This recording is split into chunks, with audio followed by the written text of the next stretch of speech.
And for more, I'm joined by retired Colonel Miri, Senior Fellow at the International Institute for Counterterrorism at Reichman University. Thank you for joining me, Miri.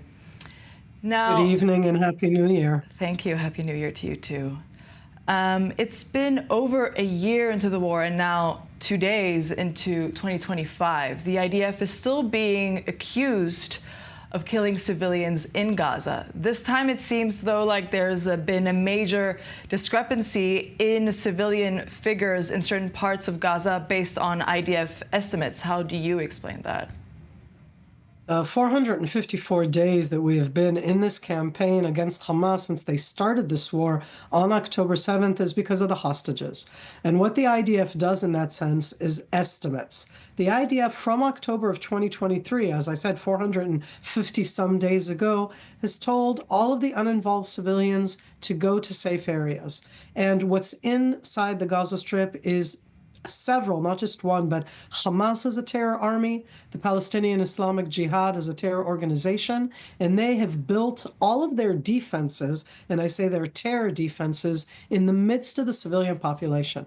So when Israel tells the civilians to move to a safe place, that doesn't make it nice and easy, and it's tense. But what it means is that it saves their lives. And what we've seen more and more is that people are not leaving the different places where the terrorists themselves are encamped. They put all of their different capabilities in the heart of the civilian communities. That's why they are a terror army. They're not a guerrilla army. They're not defending anybody. They're defending themselves and attacking us.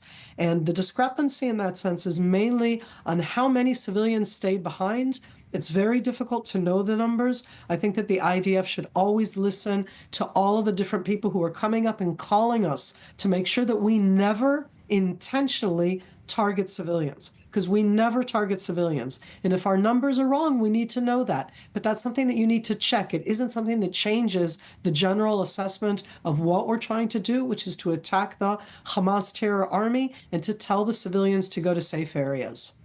And I want to zoom out, as hopes for a hostage deal have been fading away once again in the last couple of weeks.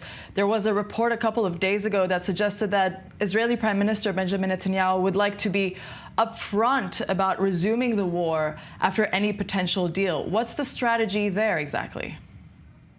When we talked about Hamas as being not just the one that attacked Israel on October 7th, they planned it years in advance.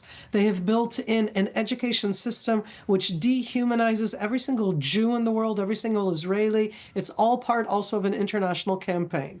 And I don't necessarily support everything that happens by the government in Israel, but when we're talking about the hostages themselves, for the terrorists, all they are is a bargaining chip. And we need to get every single one of our citizens, the non-citizens, all of the 100 home, and they need to be home both dead and alive. And what Hamas is doing is playing with it as a bargaining chip. And after, in November of last year, which is the last time that we had exchanges, when we exchanged different Hamas terrorists for the hostages that they had taken, that the Hamas had taken so brutally on October 7th, we had said then that we would do the exchange and then we would see where it would go. And Hamas reneged. They didn't then, already a year ago, give the continuation of the names of who is alive. This is over a year ago. And ever since then, Israel went back to, it's not pressuring Hamas, it's called Hamas took these people out of their homes at gunfire, murdering their families in front of them. And there is no easy way to go about this. And I say it sadly. I don't think that we have changed in any way. I think that Hamas is being put more into a corner. What they want is to show that they won. How does it show that they won? That not only do they attack Israel, not only do they take the hostages, not only does the world blame Israel, but afterwards, when they give back only some of the hostages, not all of them, what they get in response is a full ceasefire. And that is not something that for Israel, I say as an Israeli, and this is 454 days into this war, that I can accept that Hamas is going to be the one that's going to rebuild its power and be the one on the other side of the border in the Gaza Strip. And meanwhile, Hamas has still been firing a series of rockets, at least over the last week, last 8 days. They seem to still have capabilities. What do we know about those capabilities? So one of the worst things I say as a professional is that they're always going to have capabilities. Can I say that again and again? If we're, I hope that this war ends tomorrow morning, they bring back the 100, the war is over. They don't bring back the 100, it's going to be very challenging.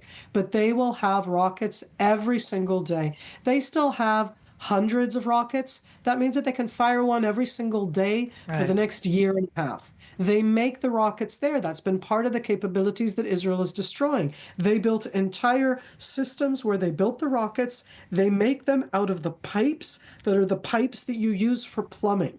They'll take the plumbing apart. They'll use the TNT. At this stage, they're taking apart munitions that Israel fired into there. They're going to take out whatever they can find there, and they're firing that back at us. That is their capability that they will always continue to have. Don't ever expect the rockets to completely stop. But we do need to look at them in perspective.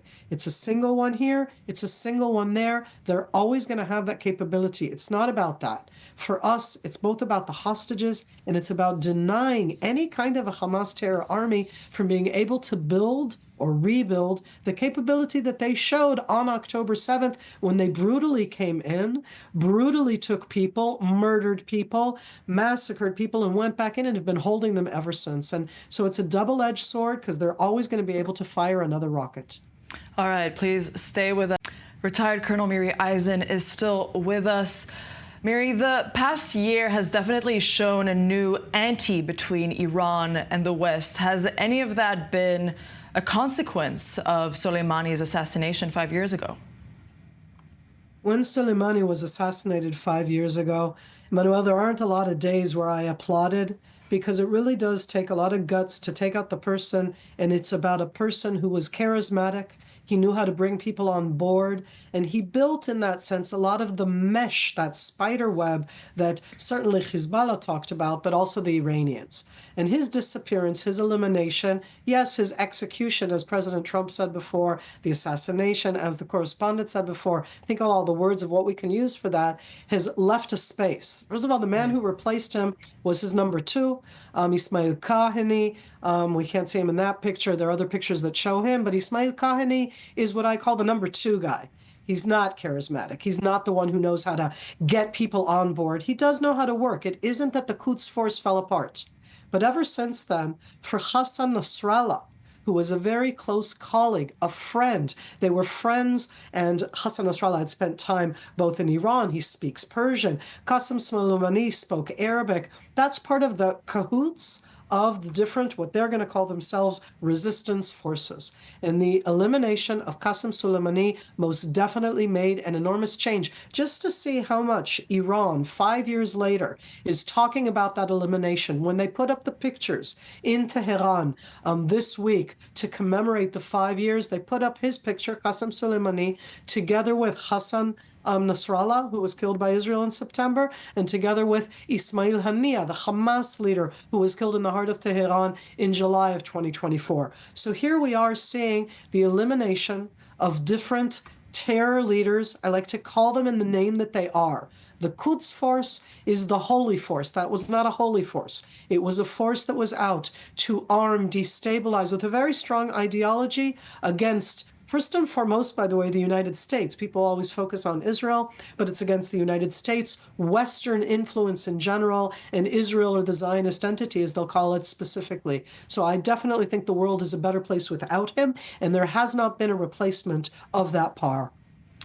And this happened under the auspices of the Trump administration back in January 2020. Can we expect any similar actions on behalf of the U.S. and maybe even other Western allies once Trump is back in the White House in just a few weeks? I have no idea what to expect. I know that President Trump, certainly in the 4 years of his first presidency, was certainly not exactly what you could expect. I'll even go so far as to say that killing somebody of the caliber of Qasem Soleimani, you know that the Iranians are going to retaliate, and yet they still killed him. And the retaliation at the end was something which was not grand scale. Who else are they going to eliminate at this stage? The commander of the Revolutionary Guard? I would look at the commander of the Space Command, the ones that are responsible for all of the different weaponry, the different projectiles that have been fired at Israel, the drone industry, the missile industry. But I say that right now, Qasem Soleimani was very unique in that sense. Right now, I'd like us all to focus and see what the next administration is going to do to make sure that that regime in Iran does not acquire nuclear weapons, because that is a threat not just to annihilate Israel, that is a threat to the world. And I very much hope that the President-elect Trump will be stepping in to make sure that that does not happen. If that includes attacking those sites, absolutely, but it shouldn't be Israel. It should be the world with the spearhead of the United States against Iran achieving nuclear capability. All right, retired Colonel Miri Eisen, Senior Fellow at the International Institute for Counterterrorism at Reichman University. Thank you for joining me. Thank you so much.